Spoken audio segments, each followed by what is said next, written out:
Xo'p, nima uchun aynan Akfa? Hozir sizlarga shu savollaringga javob beraman. Akfa eshik romlarini qo'yib berganmiz.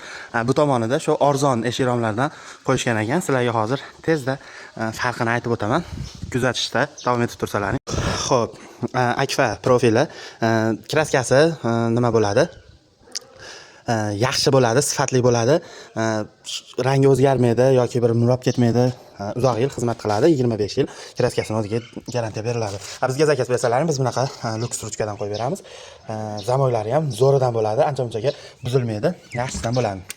Bu tomonda mana ligirovkalari bunaqa lufti bo'lmaydi, mana baquvvat turibdi, mana qimirlatyapti. Xo'p.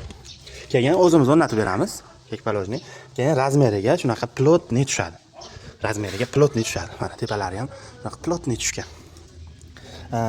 Keyin kalitlari ham shunaqa olibtasidan chiroyligidan bo'ladi. Mana kraftdan qo'yib berganmiz. Eng asosiysi rezinkasi baquvvatidan bo'ladi, rezinkasi yumshog'idan bo'ladi. Mana ko'p ko'rishlaring mumkin. Juda ham aqlli bo'ladi. Endi bu shuruplarga ham e'tibor berib qo'yasizlar. Shu petlar uchun chiqarilgan samarezdan qo'yilgan mana.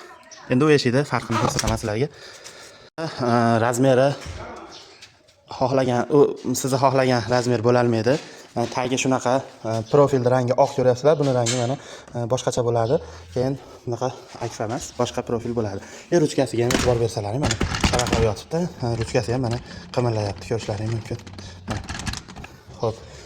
Rezinkalarini ko'rishlaring mumkin. Mana shuncha pastda turibdi, chunki rezinkasi shunaqa kaltalanib qoladi. Pastga tushib ketdi deganlar uchun mana pastga ham shunaqa bo'lgan. Razmeri ham to'g'ri kelmaydi, mana pasti. Hozir o'zimiznikini ko'rsataman, pastini ko'rishlaring mumkin bo'ladi. Ko'rishlaring mumkin, bizniki arkafonli variantda qo'yib berganmiz. Silliq bo'ladi, rangi ham o'zgarmaydi, teshilib ham qolmaydi.